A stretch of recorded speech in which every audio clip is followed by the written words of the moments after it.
Man, since the NFL draft, I've been trying to wrap my head around what the Atlanta Falcons were thinking. Because here's the thing, we've seen this move before with Trey Lance and Jimmy Garoppolo, with Jordan Love and Aaron Rodgers. We see teams tend to, whenever they have a superstar quarterback that's aging, they'll take that quarterback in the first round. They'll move up in the draft and get their guy, even though they have that position kind of solidified. And you know, one of the most melodramatic positions in the NFL is the quarterback position. All of them are divas, regardless if they say anything on camera to make you feel like they're Cam Newton or they're the quiet, humble type like Kirk Cousins. All of them got egos, bro. I don't know why GMs and owners love playing with that specific position. You got Kirk Cousins. You're giving this man $150 million. That's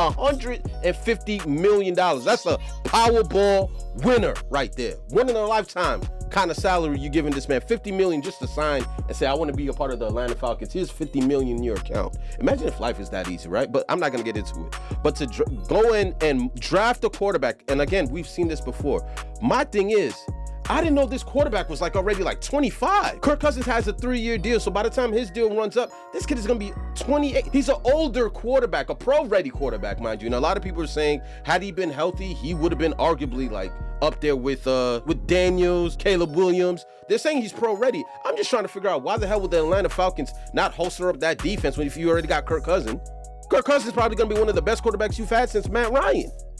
Arthur Blank, let's get right into made it clear that succession plan at quarterback is very important to him. At pick number 8, they went with Michael Penix Jr. Kirk Cousins was not given really a heads up on this whole thing. This is an unprecedented video for me because typically I'll bring you my biggest winners and losers of the NFL draft or the first round of the NFL draft and leave it at that. It's very rare for a pick to be so baffling that it gets its own standalone video where I'm picking apart why this pick is so bad in just one video. In my entire 4-year career running this channel, I've never done something like this. But I want to give you guys a disclaimer. This has nothing to do with Michael Penix's talent level. Rather, it has to do with the philosophy of the Atlanta Falcons. So before we get to the content, make sure you drop like, subscribe, and turn on our notifications to help the channel grow. We're going to be bringing you guys a lot of NFL draft news and analysis and the latest roster transactions. Now that we get all that out of the way,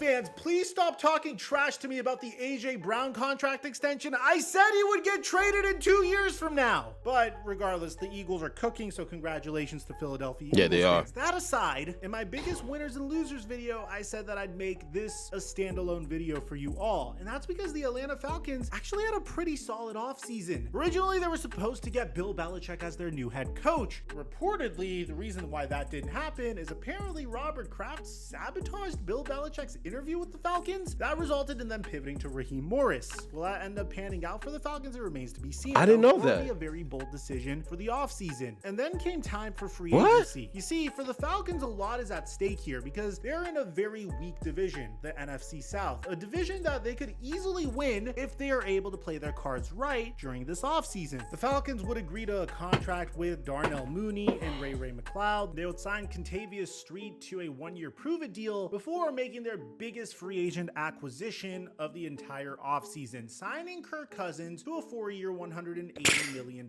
contract. A huge victory. A lot of people were picking apart this deal, but I thought it was a great deal considering the fact that Kirk Cousins was going to be the 10th highest paid QB in the entire NFL. A great contract for an above average QB at the very minimum, who was putting together an MVP caliber season before unfortunately tearing his Achilles. But the Falcons did a lot more. Yeah. They also had the number 8 overall pick in this year's NFL draft, and they had a plethora of needs. They needed an answer for edge rusher, safety, cornerback, interior defensive line, offensive line, wide receiver, and oh, by the way, Kirk Cousins is 36 years old, so maybe consider taking a quarterback in day 2 or day 3. Definitely not with the 8th overall pick, but the Falcons shocked the entire world when they did everything in reverse. You see, with the 8th overall pick in the NFL draft, with Rome Odunze still on the board, that would make a great combination with Drake London and Kyle Pitts and Bijan Robinson. The Falcons decided to do this. The Atlanta Falcons select Michael Penix Jr. And this led all NFL fans to ask one question. Why would they do this? It makes no sense at all whatsoever. Ian Rappaport tried to provide rationale for the event that this did happen before the NFL draft. Arthur Blank, the owners, made it clear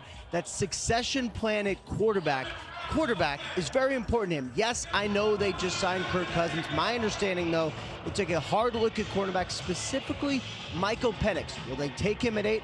I don't know the answer to that, but I know it is something that they are going to consider. So this is all wow, it was about already the out there. succession plan for the Falcons. And I understand, 36-year-old Kirk Cousins. You never know, he's coming off of a torn Achilles. So you want a quarterback there that is soaking up the knowledge of Kirk Cousins. Maybe select a guy later on in the NFL draft to learn behind Kirk Cousins. Or hell, maybe if you wanted to trade back up into the first round if JJ McCarthy was available, which he wouldn't have been, I had to understand that. But in this instance, the Falcons made one of the most baffling decisions that I think we've ever seen in NFL draft history, selecting Michael Penix Jr. with the 8th overall pick. Now, for Michael Penix Jr., this is such a dream scenario. I mean, you're literally getting paid a 4-year, $22 million contract just to sit back and watch Kirk Cousins throw the football for 4 years. By the time Kirk Cousins' contract is up, Michael Penix is going to be 28 years old. Now, according to Spotrac, there is some optimism. I mean, Kirk Cousins is fully guaranteed 90 Now, I get in hindsight how that might be a great situation for a rookie coming into the league, but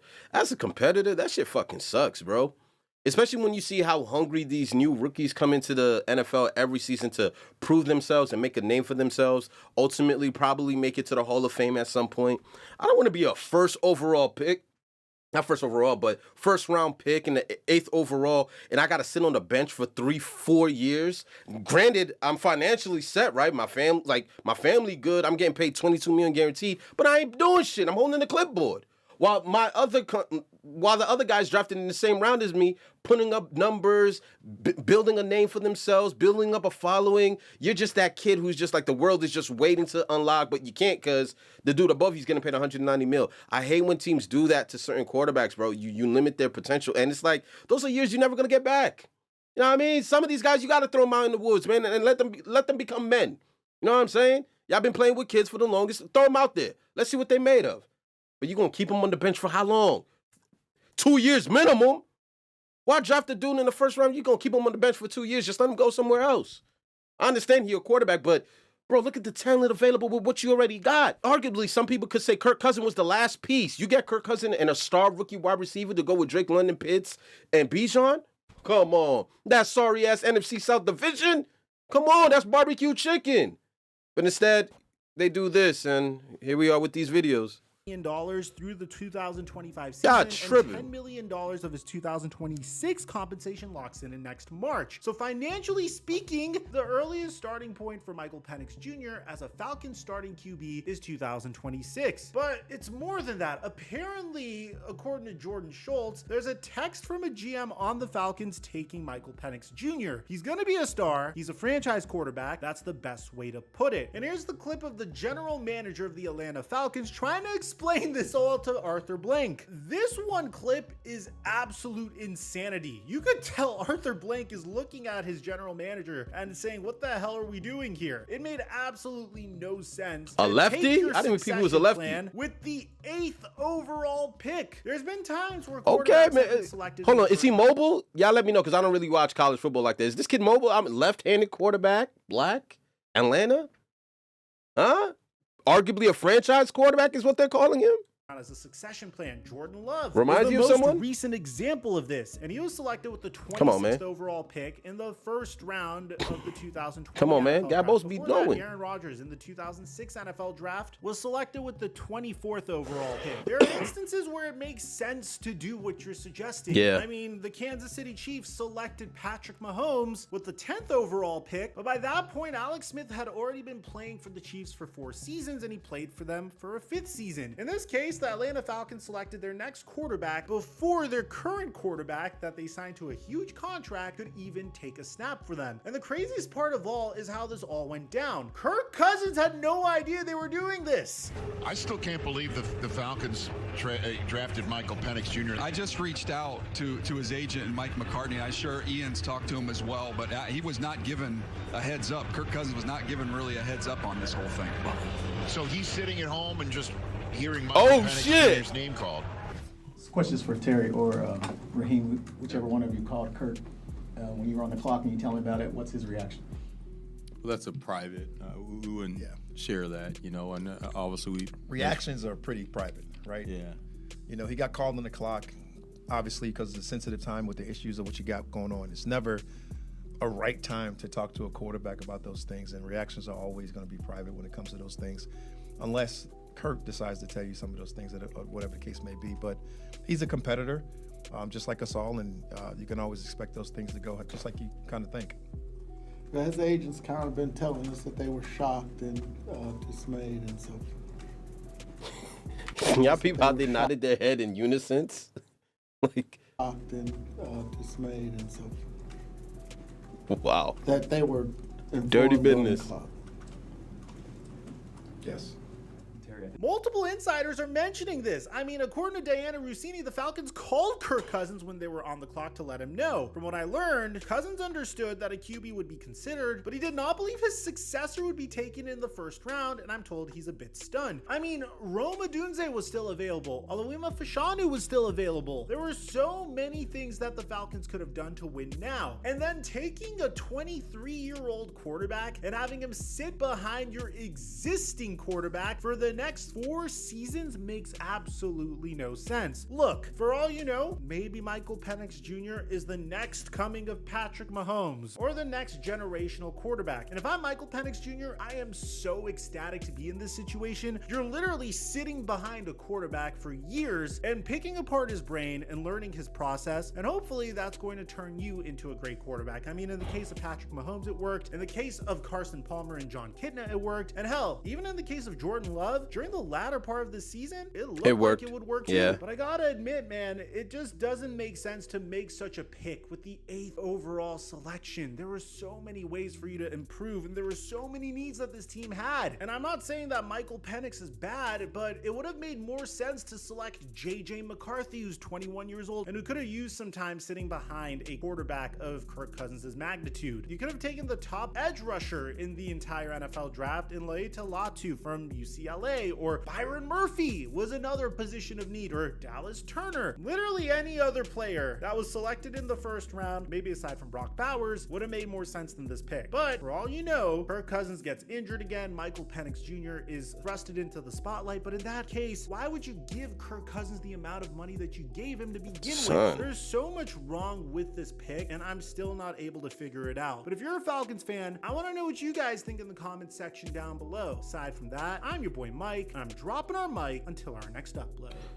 I'll be honest, and it said earlier too that like the Falcons had the 8th overall pick for like 4 years in a row, which is kind of crazy. You're not gonna have that with Kirk Cousins. Kirk Cousins in that soft ass division is you guys are primed to be in the back end of the draft. I think the Falcons might still make the playoffs with Kirk Cousins. Y'all should. Matter of fact, I'm gonna like change that, but I don't like that pick, man. I don't know. I would have let him go somewhere else, but y'all let me know in the comment section. I don't think this is one of the worst blunders, but it's really confusing considering the kid is already 23 and you just paid a quarterback $180 million. Like, it's, I don't know. Maybe they know something we all don't know. Maybe they're just geniuses and we're the ones that's questioning, you know, what they see happening.